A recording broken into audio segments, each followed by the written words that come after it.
meus queridos irmãos, a paz do Senhor Jesus, espero que esteja tudo bem com você, com sua família. Nós estamos aqui na nossa lição de número 2.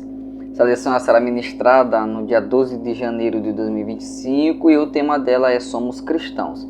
Nós estamos estudando esse trimestre em defesa da fé, onde nós estamos aqui entrando aqui dentro da apologia cristã. O texto áureo nos diz o seguinte: pelo que julgo que não se deve perturbar aqueles dentre os gentios que se convertem a Deus. Atos capítulo 15, versículo 19, que como os irmãos bem sabem, aqui se trata do texto aonde houve aquele concílio, aquela grande reunião lá em Jerusalém para decidir essa questão, se os gentios eles deviam se submeter à circuncisão ou não. A verdade prática: o cristianismo é uma religião de relacionamento pessoal com Cristo ressurreto e não um conjunto de regras e ritos. Então nós estudaremos que nós não somos judeus, nós não somos parte do povo de Israel, nós somos igreja e como igreja nós devemos viver de acordo com o evangelho do nosso Senhor Jesus Cristo. Aqui nós temos a leitura bíblica em classe, que é Gálatas capítulo 2, versículos 1 a 9, o versículo de número 14, que está aí em tela e que você pode estar pausando aqui o vídeo e verificando o texto, fazendo as anotações necessárias. Agora nós iremos para a introdução da nossa aula de hoje. Nesta lição, nós veremos o processo de transição entre as ideias e práticas judaicas para a doutrina da graça. Como os irmãos bem sabem, logo no início da igreja, a igreja ela nasce ali dentro do contexto judaico, ela nasce dentro do judaísmo com os seus membros 100% pertencendo aos judeus. Mas logo no início, no primeiro século, logo nos primeiros anos ali da igreja, já tem essa distinção, já é feita essa distinção entre Israel, entre judeus e igreja. Então o que nós vamos ver hoje é como se deu essa transição entre as ideias e práticas judaicas para o evangelho da graça. Os apóstolos, eles foram desafiados a estabelecer os limites entre o judaísmo e o cristianismo, principalmente o apóstolo Paulo, a fim de que os novos cristãos judeus e gentios recebessem a orientação devida para o exercício da fé cristã. Então foram grandes desafios encontrados pelos apóstolos para estabelecer esses limites, até onde o judaísmo vai, aonde é que o cristianismo ele se inicia. Quais são as diferenças entre o judaísmo e o cristianismo? Ou será que dá de nós juntarmos as duas coisas em uma só? É possível juntar o judaísmo e o cristianismo e fazer de ambos uma só religião, uma só coisa, sem ter essa distinção entre judeus e cristãos? Será que é possível haver uma união entre o judaísmo e o cristianismo? Então nós iremos ver o trabalho, os desafios enfrentados pelos apóstolos para que eles fizessem essa distinção. Judaísmo é uma coisa, cristianismo é outra coisa. Nós não vivemos com base na lei, nós vivemos com base no evangelho do Senhor Jesus Cristo. Passando aqui para o próximo slide. A igreja herdou dos judeus muitas ideias e práticas no campo teológico e ético, visto que a jornada histórica da igreja começou em Jerusalém no dia de Pentecostes, numa comunidade judaica. Então, o nascimento histórico da igreja, ele se dá numa festa judaica chamada Pentecostes, com 120 pessoas aproximadamente, de maioria judeus, todos judeus ali, e é nesse contexto em que se inicia em Jerusalém, inicia-se numa festa judaica com todos os membros judeus. Então, logicamente que a igreja ela vai herdar muitas ideias e muitas práticas no campo teológico e ético dos judeus.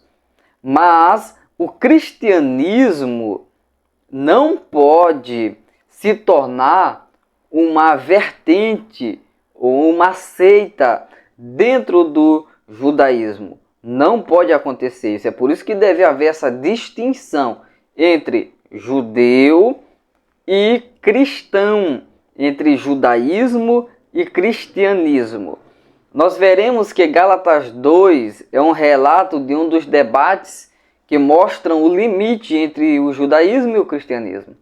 E os apóstolos, principalmente Paulo, tiveram muita dificuldade de mostrar isso aos judaizantes. Nós iremos ver quem são os judaizantes, nós veremos essas dificuldades que foram encontradas ali pelo apóstolo Paulo, nós veremos quantos evangelhos existem de verdade, não é?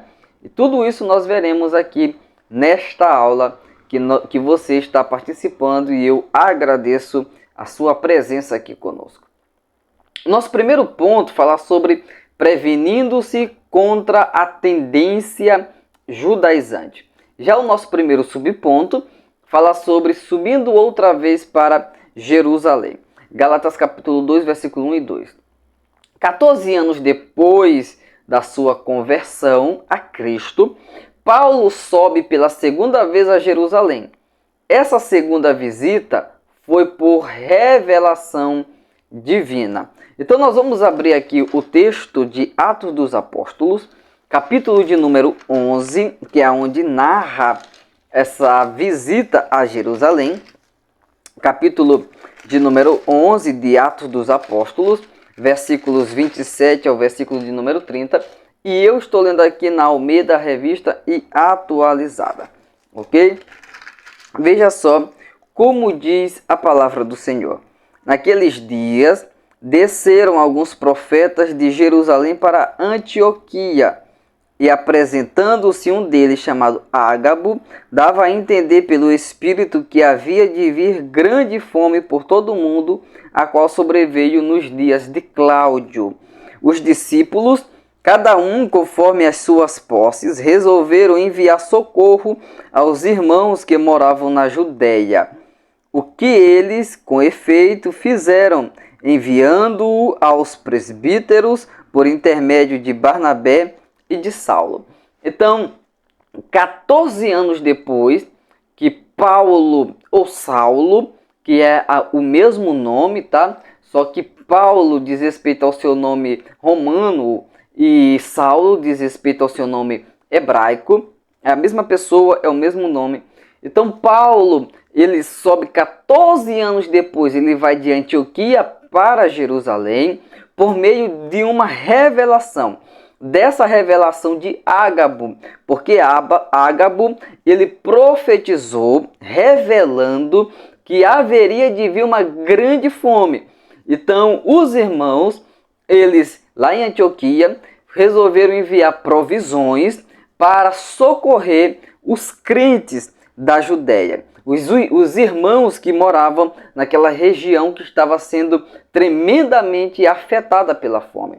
Então nós não podemos confundir essa visita de Paulo com a sua ida ao concílio em Jerusalém registrada em Atos 15. Porque aqui, em Atos de número 11, Paulo está indo com um diferente propósito de Atos capítulo de número 15. Atos capítulo de número 15 é um concílio da igreja. Atos capítulo de número 11, Paulo está indo para Jerusalém, não para um concílio da igreja. Paulo está indo levando provisões que foram ali arrecadadas pelos crentes ali em Antioquia para os irmãos que estavam passando ali por dificuldades. Então não se pode confundir essa ida de Paulo em Atos 11 com a ida de Paulo em Atos 15. São eventos diferentes, em tempos diferentes, contexto diferente, com propósitos diferentes. Então não podemos confundir essas duas idas de Paulo lá. Somando os anos mencionados em Gálatas, nós podemos afirmar que essa visita de Paulo aconteceu antes de sua primeira viagem missionária. Então aqui em Atos 11, Paulo ele vai para Jerusalém antes de sua primeira viagem missionária. Aqui nós vemos como é importante sempre estar na direção de Deus. Paulo recebeu uma revelação para ir até Jerusalém. Que revelação foi essa? Foi a revelação de Ágabo, que predisse que haveria grande fome em toda aquela região, não é? Em todo o mundo. Então, depois que Paulo ele recebe essa revelação, que fica ciente dessa revelação, ele é enviado pela igreja, juntamente com Barnabé, para levar provisões aos crentes. Já lá, depois desse evento, depois da saída de Paulo, Paulo também vai ser enviado à obra missionária através também de uma revelação. Só que essa ida de Paulo para a obra missionária, onde ele começa a sua primeira viagem missionária, Paulo ele vai pela revelação do Espírito Santo, que é confirmada pela igreja. Então nós observamos a importância de nós estarmos sempre dirigidos pelo Espírito de Deus. Se nós estivermos sempre dirigidos pelo Espírito de Deus, nós teremos êxito em tudo aquilo que nós formos fazer. Por isso é importantíssimo nós sempre estarmos na direção de Deus. Nós sempre procurarmos saber qual é a direção que Deus quer que nós tomemos. Nós temos que tomar diversas decisões durante a nossa vida, durante o dia, e nós sempre precisamos pedir a direção de Deus para que o Senhor nos oriente a tomar essas decisões, para que o Senhor nos oriente a realizar a sua obra, a fazer a tua vontade, para que o Senhor nos mostre a sua vontade para aquela situação específica. Então aqui, nesse texto, nós estamos aprendendo a importância de nós sempre estarmos na direção de Deus, porque se nós estivermos sempre na direção de Deus, nós teremos êxito naquilo que nós estamos fazendo, para a glória do nome do Senhor. Agora, nós iremos ver aqui o nosso segundo subponto, que é o objetivo da reunião.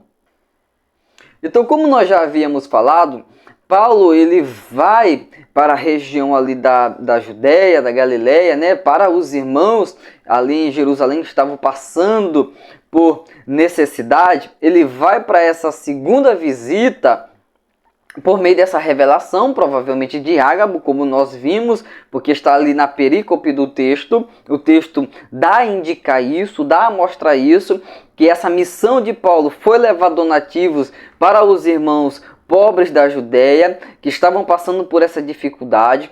Então é necessário nós dizermos que tudo indica, o texto indica que foi por causa dessa revelação que Paulo foi. Paulo, ele aproveita essa ocasião para anunciar o evangelho que vinha pregando aos gentios há 14 anos.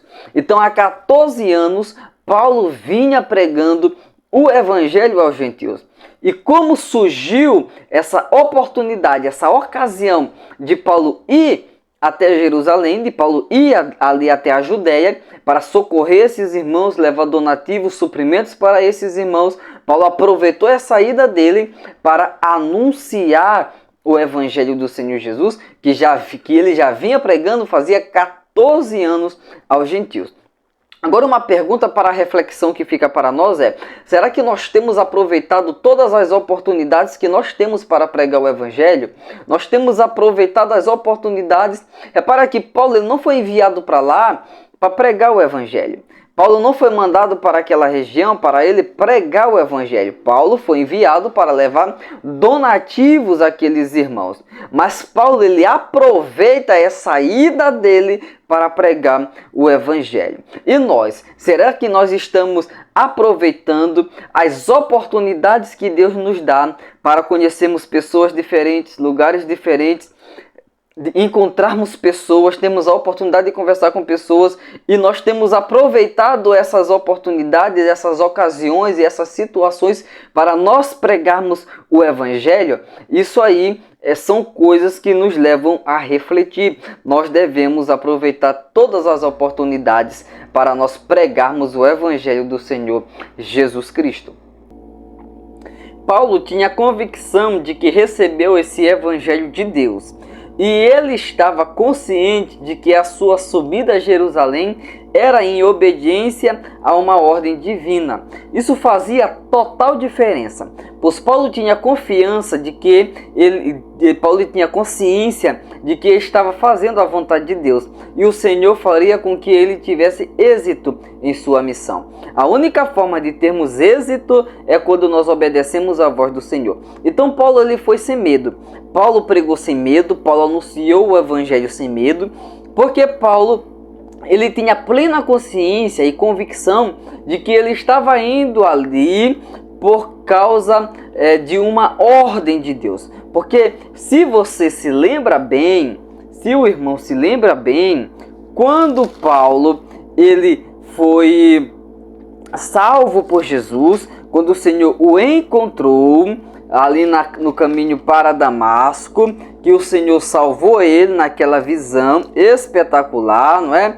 Então, o Senhor, ele fala com Ananias, para Ananias ir até Saulo, e o Senhor, ele dá uma palavra a Ananias no que diz respeito a Paulo. Olha o que o Senhor diz, capítulo de número 9 de Atos dos Apóstolos, versículo de número 15. Mas o Senhor lhe disse, vai, porque este é para mim um instrumento escolhido, para levar o meu nome perante os gentios. Então veja bem, Paulo foi levantado pelo Senhor para levar o nome do Senhor perante os gentios e reis, bem como perante os filhos de Israel. Então Paulo ele já tinha uma orientação divina. Você vai pregar para gentios, para reis e para os filhos de Israel. Ora, se Paulo já tem essa orientação de Deus de pregar o Evangelho para os filhos de Israel, para os israelitas, para os judeus, e agora surge uma ocasião, uma oportunidade onde Paulo ele tem que subir até Jerusalém, aonde ele vai encontrar ali em Jerusalém filhos de Israel. Então Paulo ele tem plena consciência de que está recebendo uma ordem divina para pregar o Evangelho. E isso fazia toda a diferença, porque Paulo ele está indo consciente e com confiança de que ele está indo ali fazer a vontade de Deus, a vontade do Senhor. E quando nós estamos fazendo a vontade do Senhor, nós teremos êxito na nossa missão. A única forma de termos êxito na nossa missão é quando nós estamos fazendo a vontade de Deus. Porque se nós estamos fazendo a vontade de Deus, nós estamos na direção certa, nós estamos na direção do Senhor. E quando nós estamos na direção do Senhor, nós teremos êxito. A vontade de Deus ela irá se sobressair. Então, se você quiser ter êxito, faça aquilo que é da vontade do Senhor. Esteja na direção do Senhor. Passando aqui para o próximo slide. Terceiro subponto, Tito e a circuncisão. Barnabé era judeu, como todos sabemos, né? E seu nome aparece 3 vezes nesse capítulo. Versículo 1, versículo 9, versículo de número 13. Espera aí, de que capítulo é que nós estamos falando mesmo, né? Nós estamos falando de Gálatas, capítulo 2 agora. É porque o autor da lição não colocou isso aí muito em evidência, mas nós estamos falando do capítulo 2 de Gálatas, tá bom? Olha o que o capítulo 2, versículo 1 diz. 14 anos depois, subi outra vez a Jerusalém com Barnabé, levando também a Tito. Subi em obediência a uma revelação e lhes expus, o evangelho que prego entre os gentios, mas em particular os que pareciam com maior influência, para de algum modo não correr ou ter corrido em vão. Então Paulo ele deixa bem claro que ele está indo através de uma revelação para Jerusalém. Deus revelou que ele deveria ir para Jerusalém. Ele foi com Jerusalém com Barnabé. E Barnabé, ele era judeu, então não havia problema nenhum nisso. Só que Paulo resolve levar Tito. Então a presença de Barnabé na reunião não era nenhum problema. O problema era levar Tito, porque Tito não era judeu, Tito era grego. Então Paulo ele decide correr esse risco de levar Tito para o meio de uma reunião de judeus. Por quê? Porque Tito, como sendo gentil, Tito era incircunciso. E aquilo poderia parecer uma provocação aos judeus. Mas Paulo não estava fazendo aquilo por provocação. Paulo não estava provocando os judeus. Então os judaizantes, eles queriam que Tito fosse circuncidado naquela ocasião. Então eles desejavam que Tito se circuncidasse, porque na mente deles só poderia pertencer à igreja depois que a pessoa se convertesse ao judaísmo. A pessoa precisava se converter ao judaísmo para depois pertencer à igreja, para depois aceitar a fé cristã. Nós encontramos no Novo Testamento a compreensão e a tolerância de Paulo com os fracos na fé, a ponto de circuncidar Timóteo. Então Paulo, ele, por causa dessa sua compreensão e por causa dessa tolerância dele, ele chega até mesmo a circuncidar Timóteo. Mas Timóteo não era gentil. Timóteo, ele era judeu, porque a mãe de Timóteo, ela era judia. O pai dele era gentil, mas a mãe de Timóteo, ela era judia. Então Timóteo, ele também pertencia aos judeus. Então não havia problema nenhum de circuncidar Timóteo, já que Timóteo era judeu. Mas nessa reunião aqui, que nós estamos falando, não é? Em Jerusalém, onde Paulo ele expôs o evangelho que pregava aos gentios, ele não cedeu nem sequer por uma hora. Vamos continuar lendo o texto, versículo de número 3. Contudo, nem mesmo Tito, que estava comigo, sendo grego, foi constrangido a circuncidar-se.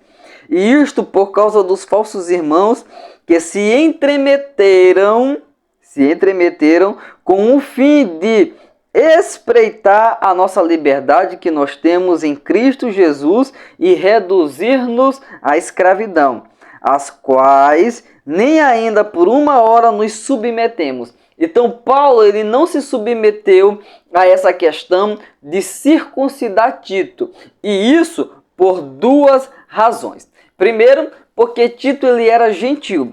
Paulo não quis circuncidar Tito, porque Tito era gentil, ele era grego. E a segunda é porque estava em jogo a verdade do evangelho e o futuro do próprio cristianismo. Se Paulo cedesse, os gentios eles teriam que se circuncidar para poderem receber o evangelho. Ou seja, os gentios teriam que primeiro se converter ao judaísmo para depois receber o evangelho da graça do Senhor. Então, se Paulo ele cedesse nesse ponto, nesses anos iniciais do cristianismo que nós estamos falando aqui, então a igreja ela seria uma igreja judaizada, ela seria apenas mais um grupo dentro do judaísmo. Então, Paulo, ele sabendo a verdade do evangelho e não querendo comprometer o futuro do cristianismo, Paulo, ele não cede nem por uma hora a essa questão de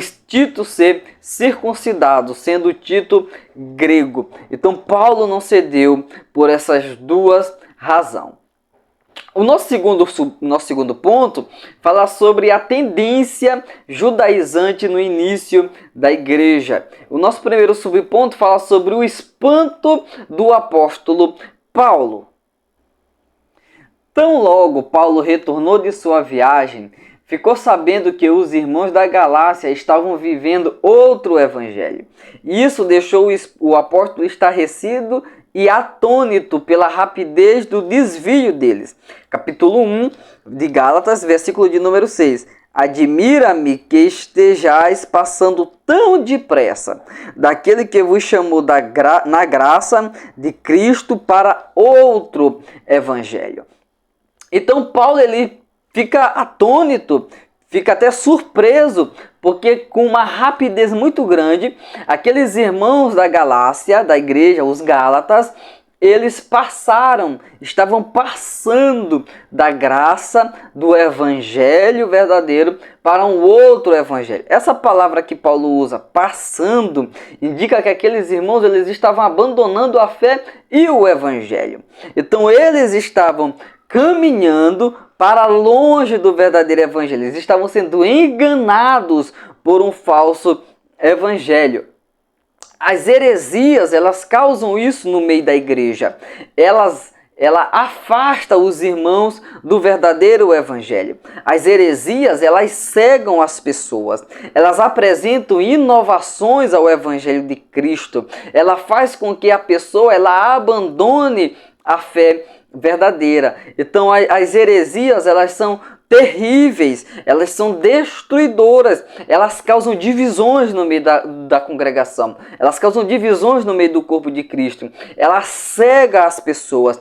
A heresia, ela faz com que as pessoas se afastem da fé, se afastam de Cristo, se afastam do Evangelho. As heresias, elas trazem inovações ao Evangelho de Cristo, elas trazem uma nova roupagem para o Evangelho de Cristo, elas tiram a simplicidade do Evangelho do Senhor e colocam inovações ao Evangelho do Senhor, fechando portas, tudo isso para que o homem seja exaltado. Então as heresias são um perigo para a fé cristã e para a ortodoxia cristã. Nosso segundo subponto, quem eram os judaizantes no versículo de número 4?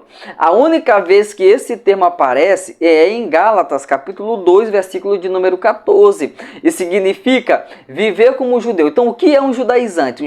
Um judaizante é alguém que não é judeu, mas vive como judeu, adota costumes e ritos judaicos. Esses judaizantes, eles eram opositores de Paulo, identificados também como falsos irmãos.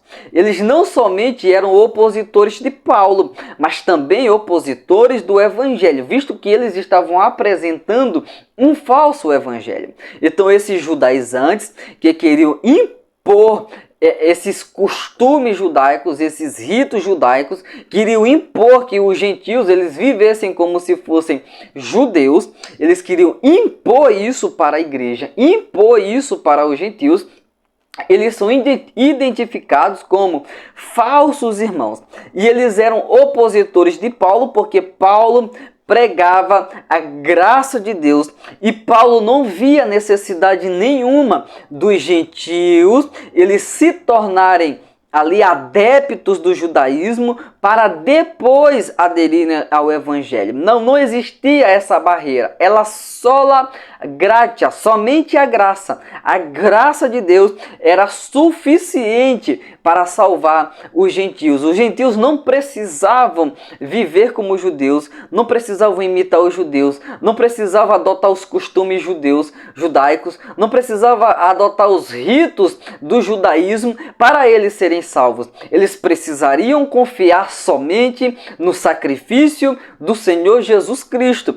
Então, eles são opositores de Paulo. Eles dizem que Paulo está pregando um evangelho distorcido, quando na verdade eles é que estão distorcendo o evangelho. Então, por causa disso, eles não eram apenas opositores de Paulo, opositores do pensamento de Paulo, da filosofia de Paulo. Não, eles eram opositores do evangelho, do próprio evangelho, porque eles estavam apresentando um novo evangelho, um evangelho estranho às escrituras, um evangelho que nem Jesus pregou, um evangelho que não foi ordenado pregar. Então eles estavam anunciando ali outro evangelho, um evangelho falso, uma heresia. Espero que você esteja entendendo até aqui a nossa aula. Qualquer coisa é só você deixar aqui nos comentários a sua opinião, ou a sua dúvida, que nós estaremos respondendo você. Esses judaizantes, eles se diziam enviados pela igreja mãe em Jerusalém, para ter aquele peso de autoridade. Olha, nós estamos aqui em nome da igreja mãe, ou da igreja sede. Quem nos mandou foi a igreja sede. Mas, na verdade, esses homens saíram de Jerusalém por sua própria conta. Tiago, ele nega formalmente, Tiago não nega informalmente, Tiago não diz para uma ou duas pessoas, Tiago diz dentro do concílio. Ele nega formalmente as declarações desses judaizantes, dizendo que ele não havia enviado esses judaizantes. Vamos ler a palavra do Senhor, Atos, capítulo de número 15, aí o versículo de número 24. Palavras de Tiago, que estava presidindo ali aquele concílio. Olha só o que Tiago diz. Veja só, visto sabermos que alguns que saíram entre nós, ou seja, eles estavam aqui com a gente, se congregavam com a gente, estavam aqui junto conosco, fazendo a obra de Deus, eles saíram daqui sem nenhuma autorização, nós não autorizamos eles a fazer isso, e eles têm perturbado vocês com palavras, transtornando a vossa alma. Então Tiago, ele está formalmente negando a declaração desses judaizantes, dizendo: esta igreja, a igreja sede, a igreja mãe aqui em Jerusalém, não enviou esses homens. Eles foram por sua conta própria.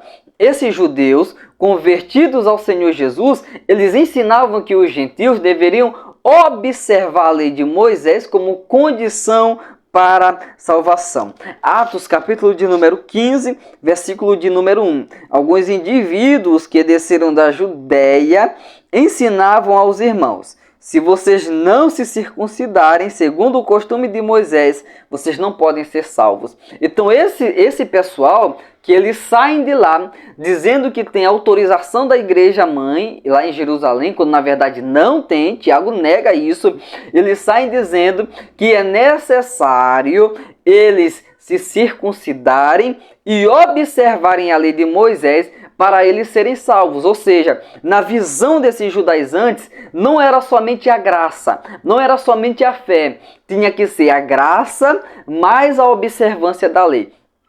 Uma das questões das heresias, para você identificar uma heresia, identificar uma seita, inclusive nós temos um vídeo aqui no canal sobre isso, nós vamos deixar aqui na descrição. Uma dessas questões é que para a salvação não é só Jesus que é salva, é Jesus e mais alguma coisa. É Jesus e mais um profeta, é Jesus aqui nesse caso dos judaizantes, Jesus e mais a lei. Se for só Jesus, não adianta. Se for só o evangelho, não adianta. Se for só a graça, não adianta. Tem que ser a graça e a lei. Tem que ser Jesus e os costumes judaicos. Tem que ser Jesus e os rituais judaicos. Então sempre eles vão colocar Jesus e mais alguma coisa, a graça de Deus e mais alguma coisa. Então eles vão sempre estar acrescentando algo ao evangelho ou tirando algo do evangelho. Então tá aí uma forma de você identificar uma seita e uma heresia, ok? Nós temos vídeo aqui onde nós falamos disso mais profundamente. Passando aqui para o próximo slide, a salvação não se daria pela fé no sacrifício do Senhor Jesus, mas pela observância da lei. Para eles, aqueles que se diziam convertidos, mas não guardavam a lei, não estavam salvos. Guardar a lei era a condição necessária à salvação. Era uma condição indispensável. Era como se dissesse assim: olha, se vocês se converteram, mas se vocês não se circuncidarem, vocês não serão salvos. Vocês se converteram, vocês creram na pregação do evangelho, vocês creram que Jesus morreu em prol dos nossos pecados, mas se vocês não guardarem a lei, essa crença não adianta de nada. Essa fé de vocês não adianta de nada, porque guardar a lei é condição necessária para a salvação. Então veja que absurdo que esses judaizantes estavam pregando um falso evangelho, um outro evangelho, claramente. Terceiro subponto, o clima de tensão. Não é necessário muito esforço para perceber o quanto Paulo e Barnabé foram pressionados pelos judaizantes diante dos demais apóstolos em Jerusalém. Os judaizantes, chamados de falsos irmãos, eles conseguiram furar o bloqueio e entrarem na reunião sem serem convidados. Então eles conseguem entrar nessa reunião apostólica sem serem convidados e ainda pressionam Paulo e Barnabé a respeito dessa questão aí. Eles eram inimigos da liberdade cristã, do evangelho, de Paulo e do próprio cristianismo e também de Cristo. O pior de tudo é que essas pessoas estavam infiltradas na igreja. Lembra o que nós lemos no capítulo 15 de Atos dos Apóstolos, versículo de número 1? Tiago diz: eles saíram daqui, eles estavam aqui conosco. Então eles estavam infiltrados dentro da igreja. Eles estavam lá dentro da congregação. E eles conseguiram entrar, se infiltrar até mesmo nas reuniões apostólicas. Por isso, nós devemos sempre consultar todo o ensino e verificar tudo nas Escrituras, para nós não sermos levados por todo o vento de doutrina. E assim como Paulo, nós devemos expor o erro doutrinário e prevenir os irmãos das heresias. Então, assim como Paulo, ele analisou e ele expôs esse erro doutrinário e assim preveniu os irmãos dessa heresia no primeiro século, hoje também nós devemos expor o erro doutrinário. Isso aqui não é dizer que nós somos melhores do que as pessoas que pregam esses erros doutrinários. Estão se achando melhor, estão se achando porque são teólogos, porque estudam a Bíblia, porque tem não sei quantos cursos. Não, isso aqui não é questão de nos acharmos melhor. Isso aqui é questão de nós expormos o erro para que isso não prejudique os irmãos, não prejudique a fé dos irmãos, principalmente aqueles irmãos que não têm assim um conhecimento teológico. Então, essas pessoas que Deus capacita elas, que Deus abre portas para que elas estejam se capacitando cada vez mais, eles devem expor os erros doutrinários e dessa forma estar prevenindo os irmãos contra os erros doutrinários, contra as heresias. As heresias devem ser expostas, elas devem ser expostas e combatidas com a verdade do Evangelho. Nós não combatemos pessoas, nós não brigamos com pessoas, até porque a nossa luta não é contra carne e sangue, nossa luta é contra os principados, príncipes e potestades das trevas, mas nós devemos expor todo o erro doutrinário e combater, não pessoas, o erro doutrinário, as heresias, devemos combatê-las com a verdade do Evangelho, porque Jesus disse que nada pode a verdade contra a verdade. Então, a verdade, ela vence a mentira. O verdadeiro ensino, ele vence o erro doutrinário. Nosso terceiro e último ponto, falar sobre a tendência judaizante hoje. Vamos ver como é que está hoje essa tendência judaizante. Primeiro, o mesmo evangelho. O evangelho de Pedro e o evangelho de Paulo, também chamado, respectivamente, Pedro, ele pregava o evangelho da circuncisão e Paulo, ele pregava o evangelho da incircuncisão. Então tem dois evangelhos, tem um evangelho para o judeu e um evangelho para o gentio. Tem um evangelho para quem é da circuncisão e um outro evangelho para quem é da incircuncisão? Não existe dois evangelhos. Jesus deixou somente um evangelho. Só que essa questão de evangelho de Pedro, evangelho de Paulo, evangelho da circuncisão, evangelho da incircuncisão, são meras formas de apresentar o evangelho. Porque o conteúdo do evangelho é o mesmo.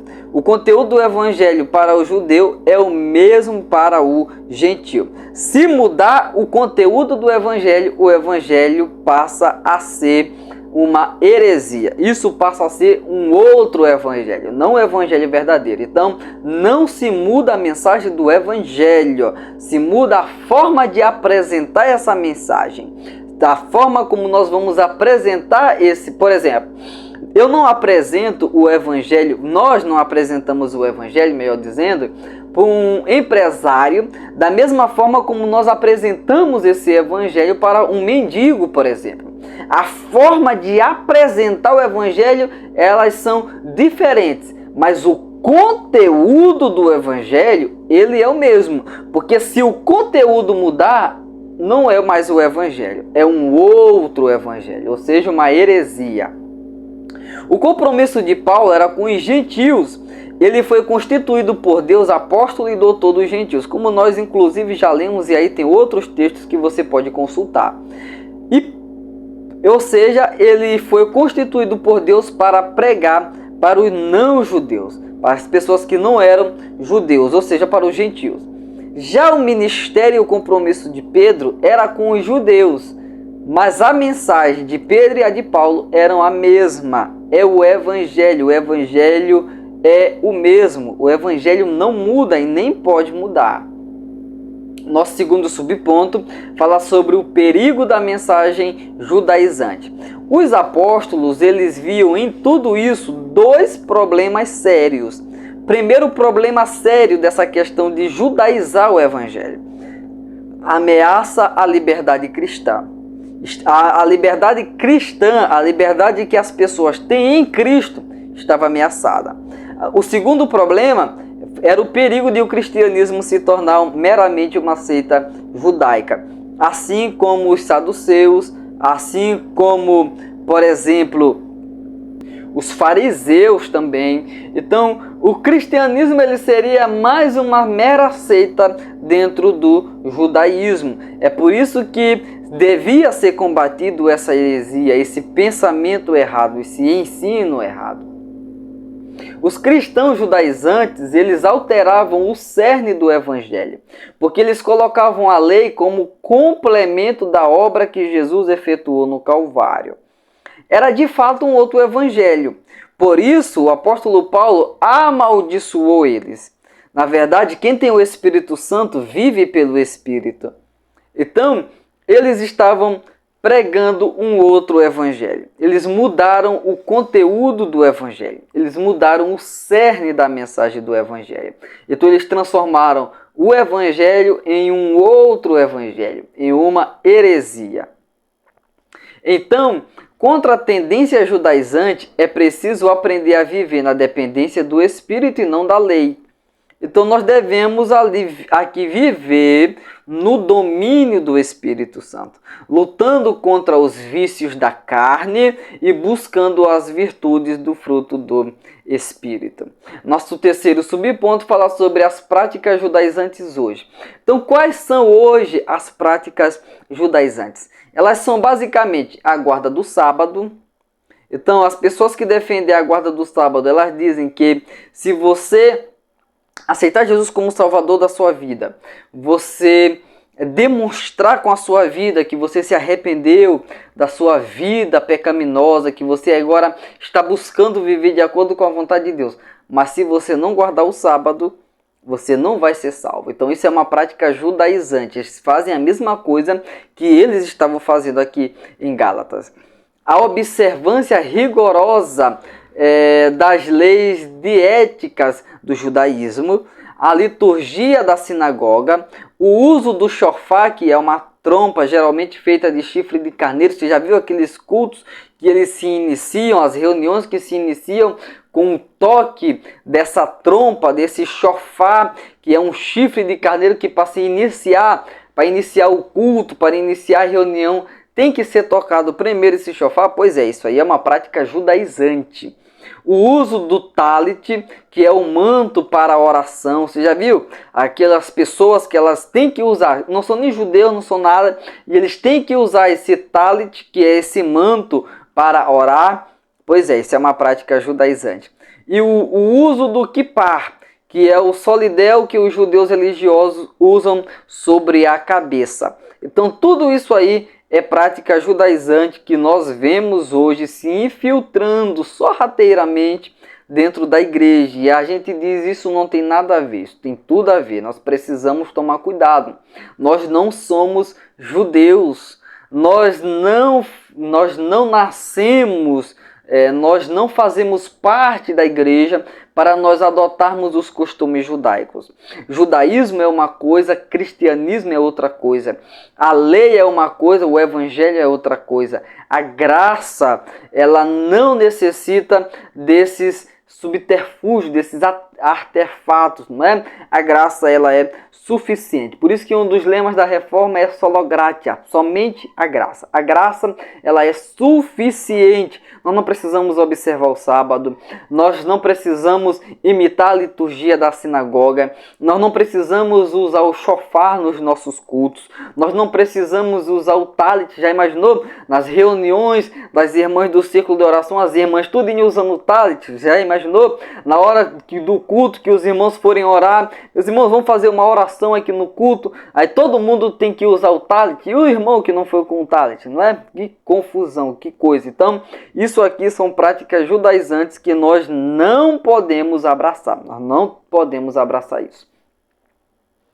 Mas existe dentro da questão dos judeus, alguns judeus que são chamados de judeus messiânicos, principalmente em Israel. Esses judeus, eles seguem a tradição judaica.